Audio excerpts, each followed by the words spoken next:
So today we'll be talking about regularization, sparsity, and one method that rises from sparsity and regularization, which is Lasso. But first, a few comments about the Kaggle mini project. So that'll be released next week. What it is, it's a machine learning competition that runs for 3 weeks. And the basic idea is we'll give you a training set to be determined soon. And you download it, you train models that you like, you submit predictions to the Kaggle leader, to the Kaggle competition. It tells you how well you did on a held out test set. And you can rinse and repeat for about 3 weeks. At the end of 3 weeks, people will see how well they're doing on the public leaderboard. There's also a private leaderboard of even more held out tests that you've never seen before. And that's what you actually be judged on. So that's how it works. You're given a training set. You're given a test set that you can use as effectively a validation set. They'll tell you how well you did on that test set, on the public test set. And then at the end of 3 weeks, we'll release how well you did on a private test set that you've never seen before. So it starts next week. At the end of 3 weeks, you submit a short report explaining your methodology and reasoning. Roughly speaking, about 5 pages with diagrams and figures and stuff. So it should not be that much work in terms of the report. I encourage you to work in groups of 2 or 3. This is one of the projects where you can work in groups. You can do it yourself if you want, but I think people will probably enjoy it more if you and be more productive if you work in groups of 2 and 3. And with regards to how much work this takes, it really shouldn't actually take that much work. If you just plan plan what you're going to do for this project smartly, your actual attention devoted to this project should not be that much. For example, write scripts to automate how to try multiple models, evaluating, comparing them. If you have a lot of experiments you're going to run, set it up before you go to sleep, let it run on your computer overnight. Wake up the next morning, you have a bunch of results, right? So you don't have to sit there waiting. And in practice, in terms of your actual attention time spent on this project, assuming you plan intelligently, it should not take that much time. Homework 3 will be released concurrently with the mini project. Homework 3 will be a little bit less work than homework 1 and homework 2, but it is a homework, and so you are expected to be able to plan your project smartly. You can absolutely, if you don't plan your schedule smartly, this can be a total time sink, and it does not need to be out. Okay. Any questions on the Kaggle mini project?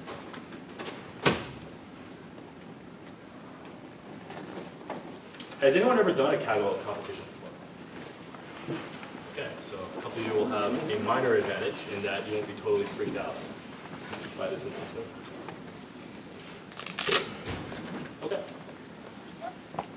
Okay, just a recap of the story that we've been sort of developing over the last week and a half. We have a training set that we collect, pick a model class, pick a loss function to minimize over this model class using this training set. That yields a loss function. We do stochastic gradient descent in general. To minimize this loss function, we do cross-validation or use some other sort of validation in order to do model selection to make sure that we're not overfitting too much. And after that, we commit to the model and we deploy it and use it in practice. So this is the story that we've been developing over the past week and a half. Today, we've talked about how to minimize this loss function using SCG. We've talked about different loss functions, right, that lead like hinge loss, squared loss, log loss, so on and so forth. We're talking about overfitting and why we want to do cross-validation. Today, we're going to talk about different model classes as it relates to overfitting. So, one of the reasons why we do cross-validation is that we may want to choose multiple model classes. We train the best model within each model class, and then we compare them via validation sets, see which one is generalizing the best to a held-out validation set. So option 1, for choices of different model classes, is to choose things like SVMs versus logistic regression versus least squares. And many of these are actually just linear model classes with a modified loss function. So to some extent, I'm conflating, or to some extent in the literature, you see people sort of blur the line between model class and loss function. So that happens a lot in the literature, and you should just be comfortable with that. It's not always sort of a clean, crisp demarcation between the two concepts. Option 2, which we'll be talking about today, is we can define different model classes via regularization. So just a little bit of notation. Regularization is typically defined in terms of norms on the model parameters. The L0 norm, which is not actually a norm, is the sum of the non-zero entries in your weight vector that you train. So it's typically denoted with a subscript of 0. And it's, as stated, you sum over the dimensions of your weight vector, and then you get a score of 1 or a cost of 1 if that dimension is non-zero and a cost of 0 of dimension 0. The L1 norm is the sum of the absolute values of your weight vector. It's typically denoted with a single bracket, or excuse me, single bars, or a 1 at the bottom, that's a subscript, and it's just a, you sum over every dimension in your weight vector, the absolute values of the weight vectors. The L2 norm, or the squared L2 norm, the square of the L2 norm, is the sum of squares. Square root of the L2 norm is the square root of the sum of squares, so it's the most standard norm, if you will, the one that's used most popular. So you could put a subscript of 2 underneath, or you could just leave it out. It's sort of that's the default interpretation of the norm notation. And you simply sum over the dimensions, and you take the square of each component, and then you take the square root. And this is equivalent to the square root of the inner product of the weight vector with itself, or the dot product of the weight vector with itself. And people often use the square of the 2 norm, which is just the dot product of the weight vector with itself, which is just the sum of squares. And there's sort of a spectrum of L1, L2, all the way up to L infinity. And L infinity is simply the largest absolute value. Right? It's denoted by an infinity at the bottom, and it's basically constructed by taking the limit of this formula with p equals infinity. So this formula with p equals 1 gives you the L1 norm, with p equals 2 gives you the L2 norm, with p equals 3 gives you the L3, and so on and so forth. In the limit of this going to infinity, this gives you the infinity norm, which is just the largest absolute number. A little bit more notation. Typically, for this lecture, when I say regression, I'm going to mean least squares regression, so minimizing squared loss, unless explicitly stated otherwise. So if I say logistic regression, then I'm minimizing log loss. If I just say regression, minimizing squared loss. And the reason why we're doing this is because we're going to focus on the regularization component in this lecture. And you can compose the regularization with any loss function you want. It'll typically all work out, so long as your loss function is convex and your regularization is convex, which they will be in this lecture. But for this lecture, for simplicity, the loss function term I'm going to hold fixed. Right. So the first method that I'm going to talk about today is ridge regression. And it's fairly simple. And many of you have probably seen this already. In fact, many people on Piazza have been asking about this, so you've already seen this perhaps in 156. But I'm going to go into it a little bit in depth today. And the basic idea is as follows. Instead of just finding a W and a B in our linear model class that minimizes squared loss over our training set, we're going to minimize a combination of squared loss plus this regularization term, which is basically the squared L2 norm of our weight vector. And this parameter lambda trades off between how much we care about minimizing this quantity versus how much we care about minimizing this quantity. So this is ridge regression, also known as L2 regularized regression. This particular one is L2 regularized least squares regression. You can also do L2 regularized logistic regression, so on and so forth. And the interpretation is that it's a trade-off. You're finding a W and a B that minimizes a trade-off between loss on your training set and a measure of complexity of your model. Right? And that's one way to guard against overfitting. So you can think, and I'll make this connection very explicit in the next few slides, you can think of each choice of lambda as a model class. So if you were to use this in cross-validation, you would just try minimizing this objective for different choices of lambda, see which one does best on the held-out validation set, and then choose the lambda that had the best validation error. So here's an example, just a simple two-dimensional feature of indicator attributes of age being greater than 0 and gender equals male, and the goal is to predict whether or not the person with these attributes has height above 55 inches, minimizing this guy. So let's say we train on these top 6 and we test on the bottom 6. Right. And so this is the actual W, so remember it's 2 attributes plus a bias. And the bias is not regularized, it's just some sort of offset shift, so that's not regularized. But the weight vector is regularized, and as lambda gets larger, as we minimize this objective function, As lambda gets larger, the objective function gets smaller because as lambda gets larger, we make more progress minimizing this objective function if we minimize the 2 norm of the weight vector. Right? And so this weight vector is really small 2 norm, this weight vector is much larger 2 norm, but we care more about, but when for lambda that's small, we make more progress minimizing this objective function if we minimize the square loss over the training set than minimizing 2 norm of the weight vector. Any questions on that? Yeah? What's the intuition behind adding this term? Why we add a lambda double T transpose over to our previous? So you can, and I'll make this connection sort of a little bit more clear in the next few slides as we progress. But the high level intuition you should keep in mind right now, and it'll become more clear later on, is that you can think of the size of W as a measure of the capacity of your model class, how large your model class is, right? And so if we want our model class to be simple, then we want the size, then we want the norm of W that we learned to be small, all other things being equal, right?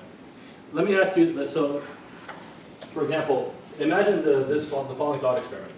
Suppose we have no training data whatsoever, right? So the size of the training set is 0, right? It's a degenerate case, true, but suppose the size of the training set was 0, so this summation is vacuous, right? What W should your learning algorithm return? If you don't have a regularization term, your learning algorithm is indifferent to any W. I could give you a W that is has a near arbitrary large, and I could give you a W that is at the origin, and your learning objective is indifferent between them, right? And clearly, if I have a return a W with a really large component, it's overfitting to something imaginary in this particular case, right? But it is overfitting, right? Because you have no reason to expect that would perform well on a held-out test set with non-zero examples. So that's obviously an extreme case, and we'll see sort of a spectrum in between in the next few slides. Right. Okay. So actually, we'll see it right here. Sorry. So as you increase lambda, so the x-axis is the size of lambda on an exponential scale, or excuse me, logarithmic scale. And the y-axis is loss. The red curve is training loss. The blue curve is test loss. So this is the training set. This is the test set. If you just apply this in sort of Python, you can get the same results. So here we see, as lambda increases, we care more about minimizing the norm of the weight vector rather than the training loss. So as lambda increases, our training loss suffers, right? Because we care more about minimizing this than minimizing this. But and in this contrived example, for a lambda close to 1, we see that the test loss is the lowest, right? If our lambda is close to 0, with only 6 examples, we train a model that overfits to the training set to the point where test loss starts to go up, right? And as lambda gets too large, we train a model that's too simple, so test loss goes up again, right? This is one instantiation of the bias variance trade-off, right? If you regularize your model class too much, your model's too simple, so it has high bias, and so it won't learn very well. If you regularize not enough, the model class has high variance, and given a small training set, it'll just learn the peculiarities of your training set, and it'll also overfit. And so the sum of the bias and the variance equals the test loss.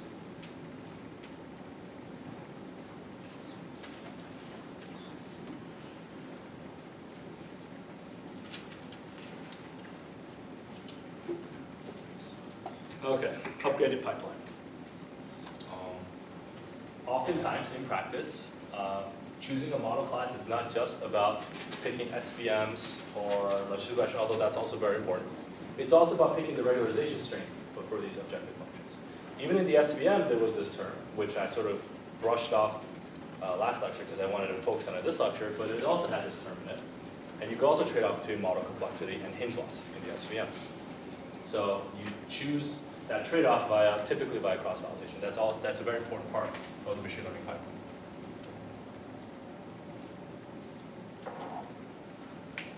Okay, so another way you can think about it is model score with increasing lambda. So here is the score. So remember, this is a regression problem. This is the score that our learned model learns, and this is the label. Remember, this is the label. This one's the label. This is a score that our lower model predicts for each of these examples as lambda increases. So you can see, as lambda increases, and as lambda gets sort of arbitrarily large, the W is basically converged to 0, in which case we just learned the bias term. We just predict the bias term for every example, which is just simply the average in the training set. And the reason why this is the case is because as we increase lambda, we care more about minimizing the norm of the weight vector, which means the linear part of the scoring function contributes less and less to the actual prediction. And in the limit, the linear part is 0, so we just predict the bias. And in the limit where the scoring function is close to 0, the lambda is very small, or 0, we don't care at all about regularization. We just try to fit the data as well as possible, even if we fit the particular idiosyncrasies of a small data set, which do not generalize. So as you can see, let's see. This guy right here, right, is quite far, right? Even though the correct label is 1, we're quite far from 1, and we would have been better off had we regularized and predicted the 0.67, right? This guy, the correct label, so this is the test set, right? The correct label is 0, we predicted 0.91, which is very far again, and we would have been better off had we predicted 0.67. And as you sort of tune lambda, it turns out the one that achieved the best test accuracy is this value lambda, which is close to lambda equals 1.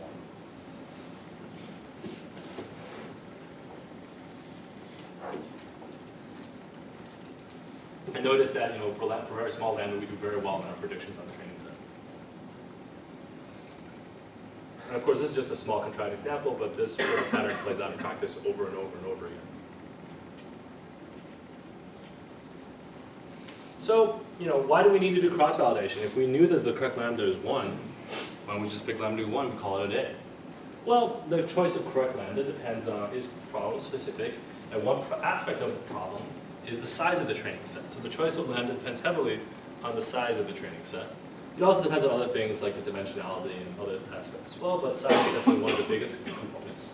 So for a synthetic data set that I created in MATLAB, if we had 25 training data points, and we train on 25 dimensional space, we have a 25 dimensional space with 25 training points. This is the x-axis is the choice of lambda used for training, and the y-axis is the test error. So I held on test set, which I created using my simulation. And we see that the correct choice of lambda with minimal test loss is over here. With 50 training points, so here I'm doubling the number of training points, we see that, and as lambda gets very small, we overfit very heavily to a small training set, and we get very poor performance on the test set. As we get 50, we see that the best choice of lambda is around here. And we don't overfit as much. If we choose smaller lambda, we still overfit a little bit. And if we regularize too much with large lambda to enforce a smaller W, we underfit, right? And at 75 and then at 100, we see that we want to regularize less.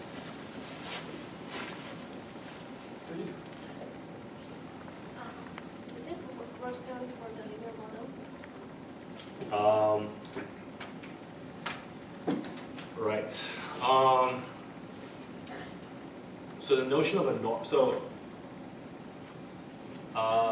if you define a regularization cost function, then it works. I mean, the curves will look different, right? It might be shifted or whatever, but it'll work. Like this principle works. This qualitatively will look the same. Maybe I should put it that way. In the linear case, model complexity is measured in this case, since it's ridge regression, model complexity is measured using the L2 norm, the squared L2 norm of the weight vector, which is in many ways sort of specific to the linear case. We'll talk about other ways of regularizing in the next week's lecture when we talk about decision trees, which rely on a completely different way of regularization. But in terms of models that are parameterized with continuous parameters, you typically regularize using a measure of a norm of your parameter vector. In the case of a linear function, it's just the L2 norm. Yeah. So one thing that's surprising to me is if you look at these graphs, all of them have this sharp corner, right? Which means that suddenly, just making a small difference in lambda, suddenly things change very dramatically. Can you just put a question? It's a 25-dimensional space, right? So, I mean, first of all, I should say that this problem is contrived. Like, you should not expect real-world problems to be aesthetically nice, right? So this problem is contrived. The actual underlying function is linear, right? The function that generated this data is linear, Okay. right? With noise, right? Okay. So, and I'm just trying to recover, and effect is essentially because of that, you could say things like, under some conditions, I can exactly recover within some tolerance the true W. So if the underlying function is not linear, you won't get something that looks this like you won't get something that looks like a phase transition essentially. Okay. Does that make sense, or? Yeah, I think I'm saying it's possible in this case to recover perfectly. So if you make a small change, you're not going to get a perfectly. It's going to look bad. The true function that generated the y's was actually linear by construction. Okay. And when the true, I mean this is beyond the scope of the course, but when the true function that generated the y's is not linear, because we don't know what it is, right? We're trying to estimate it, and we're trying to approximate using a linear function, you won't get something that looks, you typically won't get something that looks like a smooth phase transition. Yes? And the question is on the last bridge. This one? So how do we calculate the model score? The model score? Yeah, the model score. This is Yeah. W transpose X minus B or plus B, I forget which one I did. Like, you learn a W, and then W1 times 1 plus W2 times 0 minus your bias or plus your bias, that's the score. It's the score, it's f of x. It's parameterized by your parameters W and B. Yeah. So why didn't we do the regularization of bias term only on? Why do we not do it? Yeah. That's a good question. You can. Is the actual answer is you can if you want to, and many people do. Why do you not do it? I guess the idea is that it's just an offset. Like, for example, if your data set is imbalanced, like let's say it's 80% positive examples and 20% negative examples, then the bias term will tend to be around 0.4 or something, right? So it just tends to hover around the average, the class imbalance. If you regularize that, then it's going to be closer to 0, and then you're making the assumption that the class imbalance should be close to 50-50. That's one reason why people don't do it, but you can. And for large data sets, and not just six data sets, but like if you have 1 million training examples, yeah, it's typically fine because it's a constant. If you regularize it, it's treated as a constant feature, right? It doesn't, the regularization doesn't affect it too much. Why were there no negative values for the model score? I'm sorry? Why were there no negative values? Is it the square of Because the labels are 0 and 1. Ah. So you can, I mean, it wasn't trained on any negative values. These labels, I mean, the labels could be minus 1, right? These labels are minus 1. It's just how I constructed this particular training set. Which I realize now is inconsistent with how I presented the previous lecture, but it's just the construction of the labels. Okay, so just to recap ridge regression. It's essentially L to regularize these scores. That's what ridge regression is equivalent to. It looks like this, you minimize this function, larger lambda equals more stable predictions.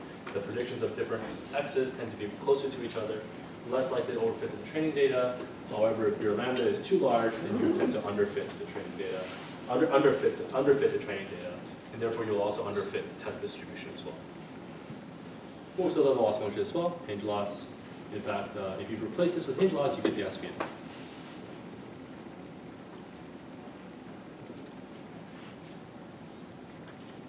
Okay, so we talked about model classes like linear model classes and these types of concepts. This is not actually a model class as written, right? It's an optimization objective, right? That's not a model class. Does anyone know the connection between this and a model class? The type of model class that we talk about, like a space of models. Remember in a space of models, the model class is say all W and B, contains some space, and then just minimizing the loss function, right?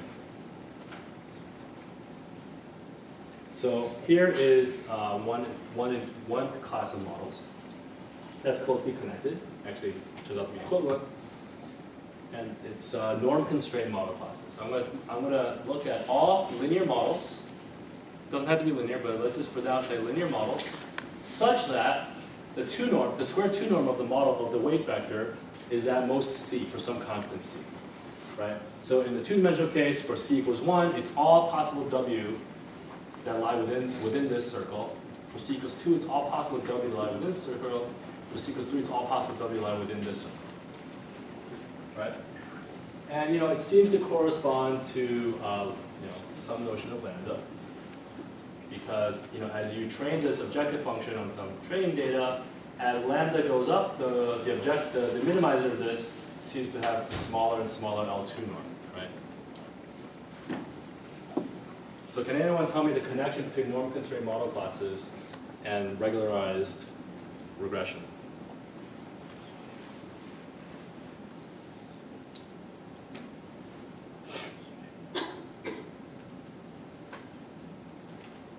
I think it's an intersect of two sets, right? The intercept of two sets. Okay, yeah, that is a The constraint. kind of a, yeah, okay, so that is a indirect but correct interpretation. There's a more explicit direct interpretation. In mass. Okay, so it's based on, the connection is built from Lagrange multipliers, which hopefully you guys learned in multivariable calculus. So the basic idea is as follows. And by the way, I'm omitting the bias term for simplicity here, just looking at the weight vector. But the exercise applies with the bias term as well. So imagine that this is your loss function, right? And it's just the training loss of one single data point. And so if we have a w that's over here, the gradient of this w is pointed this way, because this point here is the minimizer of this loss function. If our current w is over here, the gradient of the loss function points us towards this way, and so on and so forth. Right? If we're close over here, then we're going to be pointed this way, right? So here is our norm-constrained model class, right? We're going to minimize our training loss subject to all linear models with L2 norm, squared L2 norm less than c. So that's all the models within this circle, red circle, all the w within this red circle. So if I want to find the w that's constrained within this red circle that minimizes this squared error, which w is it? Which point is it? It's this point right here.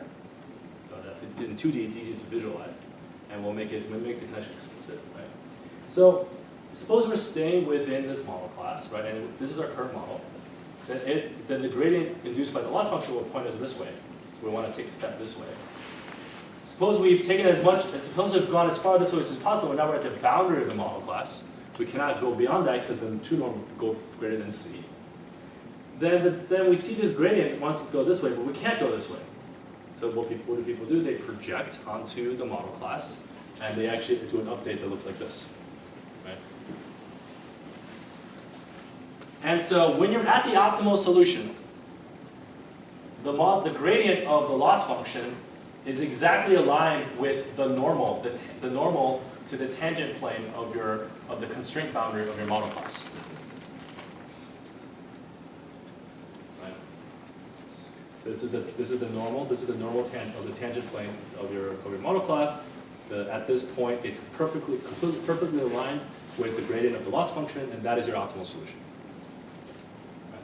So the optimality condition, if the gradients are aligned, typically, so I should mention that if the optimal solution is inside the model class, then this doesn't apply. Then the constraint is irrelevant. But typically, the optimal solution, because you're trying not to overfit, is for the training losses lies outside of your constraint. So typically, the solution is at one of the constraint boundaries. Right, the gradient of the constraint at the point of the constraint boundary and the gradient of the loss function are perfectly aligned in their direction. And so mathematically, and this is what the Lagrange multiplier states, mathematically it says, the method of Lagrange multiplier states that there exists some lambda greater than 0 such that the gradient of at the optimal solution, W, there exists a lambda greater than 0, a multiplicative factor, such that the gradient of the loss function at that point is equals lambda, so some constant factor times the gradient of my, times the norm, a gradient or the norm, the tangent norm of the constraint boundary, such that this is satisfied, right? This is the constraint. Right, and so mathematically, so this is sort of a 2D visualization, but mathematically, this is sort of the optimality condition, right? I want to find a W, I want to find a W such that there exists a constant factor lambda that where these two are perfectly matched. And these two are only matched, these two are exactly perfectly aligned if and only if there exists some constant factor up to, so that if I rescale one of these, they look exactly the same.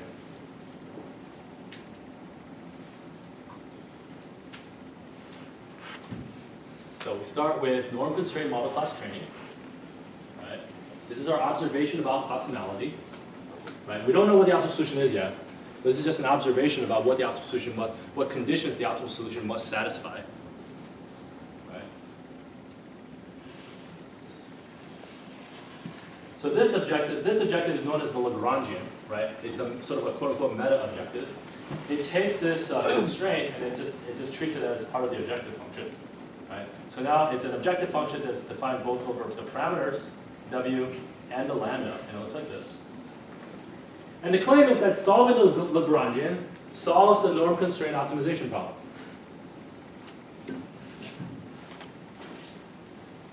So what is the optimality implication of the Lagrangian? Well, at optimality, the gradient of the Lagrangian with respect to W is equal to 0, right? That's because it's not an optimization problem. And if you just sort of take the derivative of this, you get, and then move things around so that you solve the equivalence, you get something that looks like this. And that satisfies the first condition. If you take the gradient of this, so this is the gradient of the first one, this is the gradient of the second one, some scaling.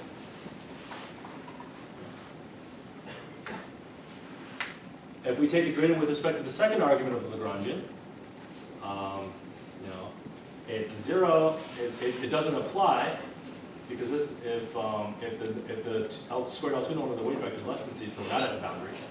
And if we're at the boundary, then it looks like this, which is simply just the derivative of this guy with respect to lambda. And this satisfies the second condition. Right? So we start with this norm constrained model. We start with this training objective over a norm constrained model class. We observe that whatever the optimal solution is, it must satisfy this property. We define a function called the Lagrangian, and we pose it as a minimization problem. And we observe that the optimal solution of the Lagrangian also satisfies these two properties.